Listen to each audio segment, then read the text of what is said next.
Hello and welcome back to Module 1 of this European SchoolNet Academy, Developing Digital Skills in the Classroom. In the third part of Module 1, we're going to be having a little look at the future of work.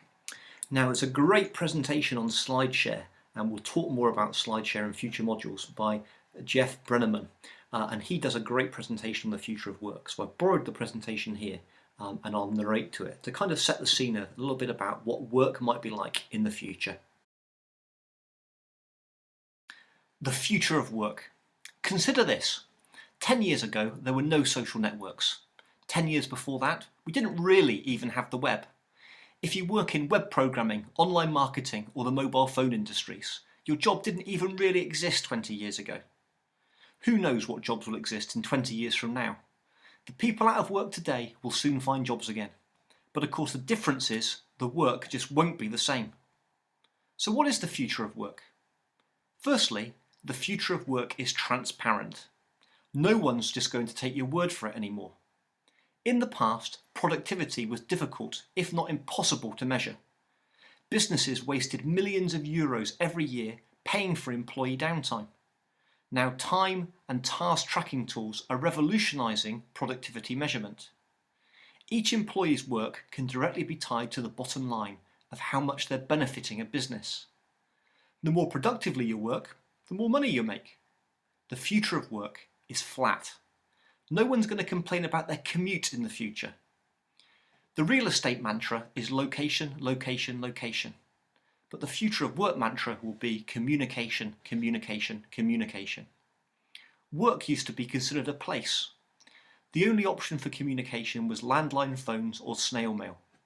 Today, project teams are using amazing web tools to work together from anywhere around the world.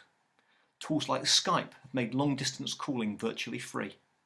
The world is now flat, which means the organisation is now flat as well. Call centres used to be massive offices built in rural areas or in countries in Southeast Asia like India.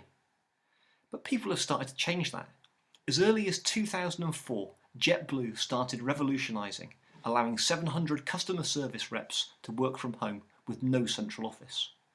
In the future, location won't matter.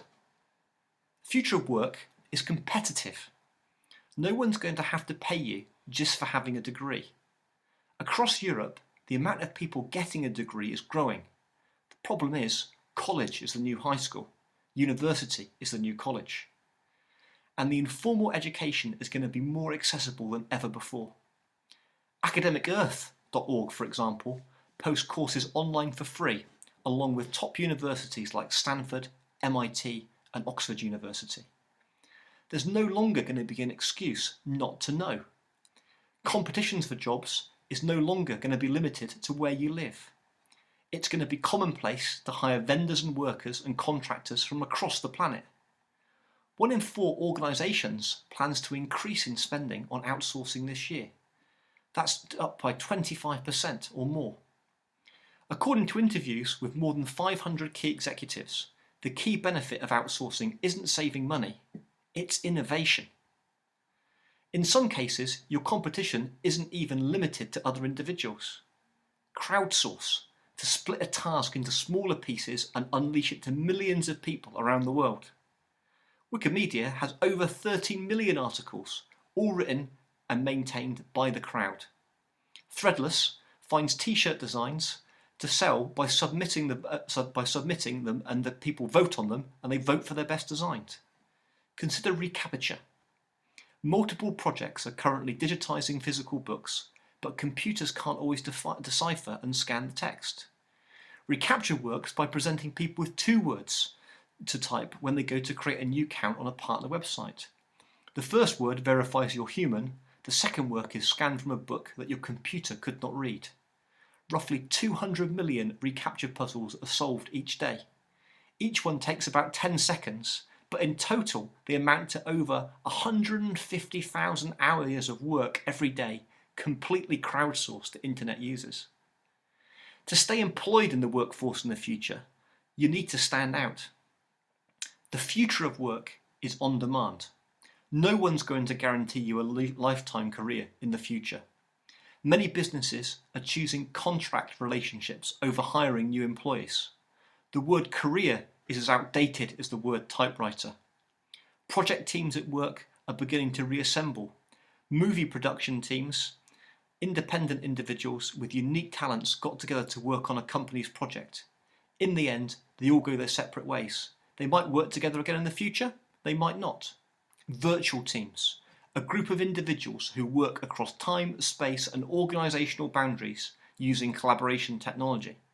In 2006, more than 26 million Americans worked as part of a virtual team at least one day a month. Just think what that's like 10 years later. By 2020, the number will grow to over 100 million. Although home is still the most common location, millions of virtual team members work from just about anywhere across the world. It's a whole new paradigm. So why should you consider this? Because the future of work is transparent, flat, competitive, and on demand. Individuals will have more freedom and more power than ever before.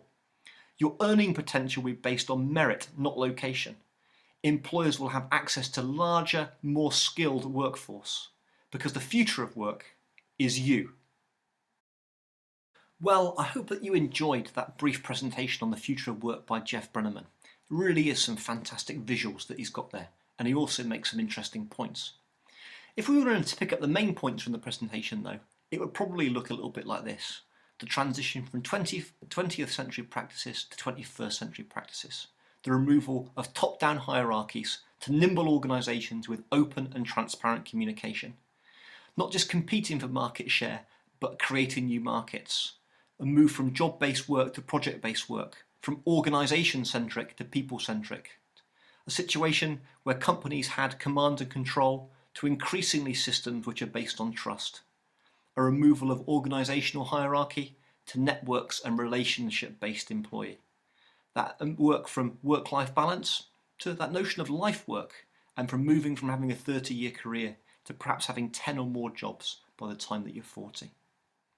So lots to think about there. Maybe a question that you might like to think about is, how do you think work will evolve between now and 2025?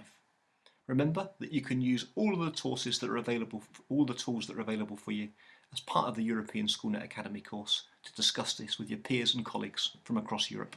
See you in the next video.